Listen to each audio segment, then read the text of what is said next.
Ollie, it must be difficult to find the words, but what can you say about a truly awful day for your side? No, it's not easy to say something apart from it's the darkest day I've had leading these players, and we weren't good enough individually as a team. Can't give a team like Liverpool them chances, and unfortunately we did. Where and how, from your perspective, did it unravel? Well, the whole performance wasn't good enough. That's for sure. We've created openings. They've had chances. They've been clinical. We didn't take our chances early on, and then the third goal, obviously, is the one that decided the game. Do you and the coaching staff accept responsibility for the performance and the tactics as well? It's mine. That's it. You know, the coaching staff, very, very good, brilliant, and I choose the way we approach the game. So, and today we weren't clinical enough going forward. There were spaces for both teams, and when you give good player spaces, they score. Did you get it wrong in terms of trying to press them rather than playing on the counter, which most of your sides normally do? You know, that's a good question. I can't say anything others. We're at home. We're playing against Liverpool. We've gone here over the last 2.5 years and had a similar approach to go high press. And today they scored on their chances early on. They haven't done before. And I think Man United, we should always try at home to go and stamp our authority on the game, like I said before. At what point in your mind did it become damage limitation? 4-0. That fourth goal there is the one that you go into half-time with having to score more than one every 15 minutes. I know these boys are capable of it, but on the fourth, you know, there's extra time first half. You think you can get to half-time and organise everyone. But fourth, that was probably game over. It's often the case of there's defeat, but there's also the manner of the defeat. Yeah. Was that worse for you today? Yeah, it's, you know, you can look back at last season, we lose a big one to Spurs 6-1. This is worse, miles worse. Opposition as well, of course, that makes it miles worse for me as a Manchester lad. And it's just got to say that we have to really get over this as quick as you can and move on. You've been in football long enough. You know that you fellas in results business. Yeah. The pressure will intensify enormously on you now, and the scrutiny as well. Yeah. First and foremost, has that put any doubt in your mind at all that you are the right man for this job to take this group of players forward? No, I've come too far. We've come too far as a group, and we're too close to give up now. In terms of those who have been your supporters, the supporters in the ground themselves, they stayed in great numbers. They were fantastic, and it could have gone one way or the other. And in a true Man United supporter way, they stayed, supported the team until the end. How do you go about turning this around, Ollie, after such a dark day? Well, that's going to be a difficult one. I understand human nature. Players are going to be low. But then you just look into the eyes and the character of them. I know there's loads of characters there. We know we're rock bottom. Can't feel any worse than this. And then let's see. Yeah, well, first and foremost, apologies to the fans. It's nowhere near good enough for this club. We're all disappointed. We spoke in the dressing room. Obviously, I'm here because I have to be here.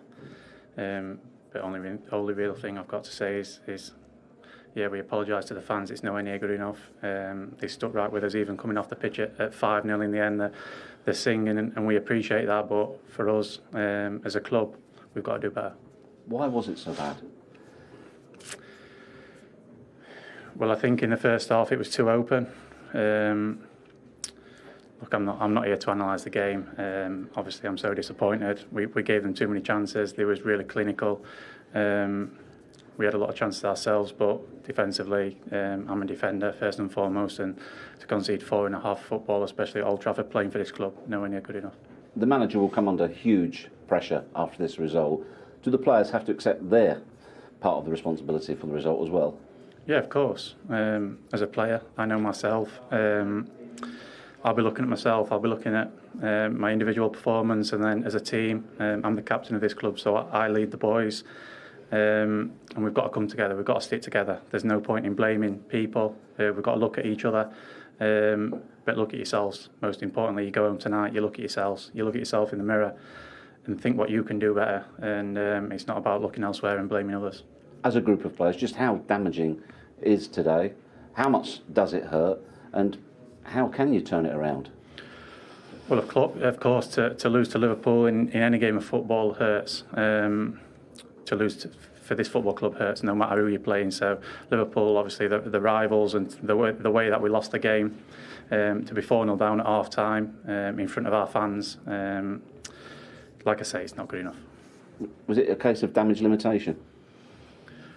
Well, we was in the game at 2-0, and then the third goal really was poor, and we can't concede that goal. And then, obviously, it's difficult when you're 4-0 down at half time, and then we concede straight away after half time from another loose ball and another counter attack where we're just too open, and the catch is out. And I think from then in, and then the red card makes the game in terms of we can't push forward. It is you want to keep a clean sheet from then in.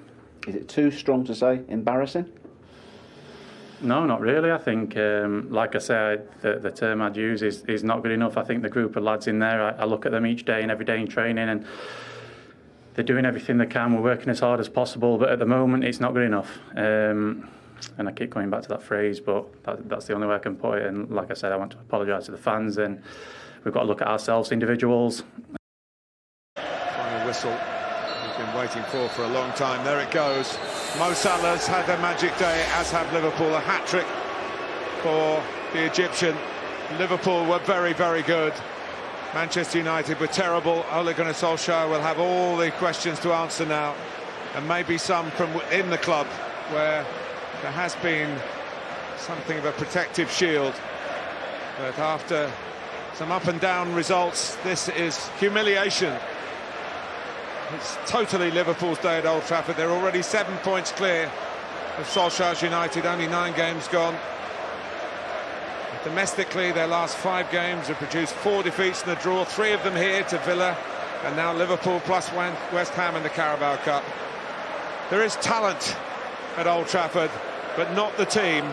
Liverpool have both, as the scoreline shows here. One that will resonate around the world. Manchester United 0, Liverpool 5. Pogba sent off to add to the shame for all those connected at Old Trafford. The celebrations will go on long for Liverpool.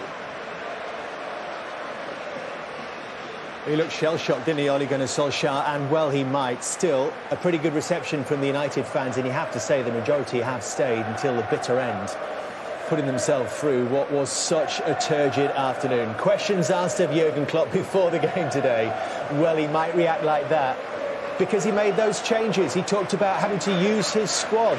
He brought in Konate at the back. Keita got another shot in midfield. Jota preferred to Mane in attack. Surely he could not have expected what he saw from his team, particularly in that first 45 minutes when they were just so ruthless in front of goal. He is in the form of his life, it seems right now, isn't he, Mo Salah? Everything he touches turns to goals, scoring in 10 consecutive games now for his club. And that is pretty much perfect, Graham, from a Liverpool perspective. From a Liverpool perspective, yeah. I mean, it was just... They were clinical, they were fabulous at times. I think it's one of those, you know, if you're a Liverpool supporter, it's one of those things, I was there that day. I mean, I've said before, whenever I've come here and do a Liverpool Man United game, it's never easy for Liverpool coming here.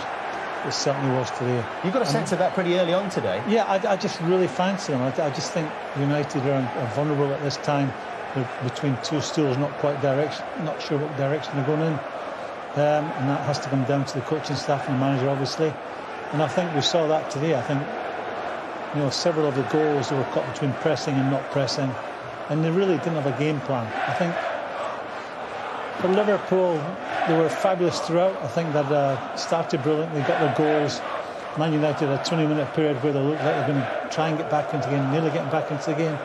I think Liverpool kept them at arm's length for most of that. And then once the third goal went in, the fourth goal, I mean, it was a sad, sad day for United. But fair play to their supporters, because the vast majority stayed to the very end and supported their team. Still time for some words of wisdom from the manager who has just won his 200th game as Liverpool manager and follows Shankly and Gerard Houllier in